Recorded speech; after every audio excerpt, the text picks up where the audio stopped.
बिस्मिल्लाहिर्रहमानिर्रहीम, अस्सलाम वालेकुम। वेलकम टू माय चैनल दावत इस्लाम। मैं हूं आपका दोस्त शफकत अली ऑफिशियल। उम्मीद करता हूं कि आप सब लोग ईमान के आला दर्जे पे होंगे। सूरतुल अल नाम के आयत नंबर 115 का तर्जुमा, तुम्हारे रब की बात सच्चाई और इंसाफ के एतबार से कामिल है, कोई इसके फरमान को तब्दील करने वाला नहीं है और वो सब कुछ सुनता और जानता है।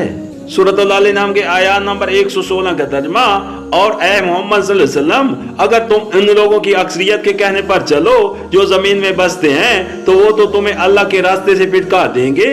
वो तो माज गुमान पर चलते और क्यास आराइयां करते हैं। सूरतुल अल नाम हाशिया नंबर 83, यानी बेशतर लोग जो दुनिया में बसते हैं इल्म की बजाय क्यास और गुमान की पैरवी कर रहे हैं और उनके अकायद, तखलियात, फलसफे, असूल जिंदगी और कवानीन अमल सब के सब क्यास आराइयों पर मबनी हैं। बाखिलाफ उसके अल्लाह ताला का रास्ता यानी दुनिया में जिंदगी बसर करने का वो तरीका जो अल्लाह ताला की रजा के मुताबिक है, लाजमन सिर्फ वही एक है जिसका इल्म अल्लाह ने खुद दिया है, ना कि वो जिसको लोगों ने बतौर खुद अपने क्यासात से तजवीज कर लिया है।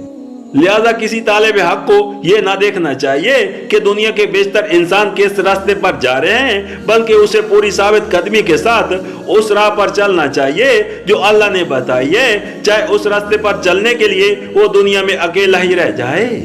सूरतुल अल नाम के आयत नंबर 117 का तर्जुमा, दर हकीकत तुम्हारा रब ज्यादा बेहतर जानता है कि कौन उसके रास्ते से हटा हुआ है और कौन सीधी राह पर है।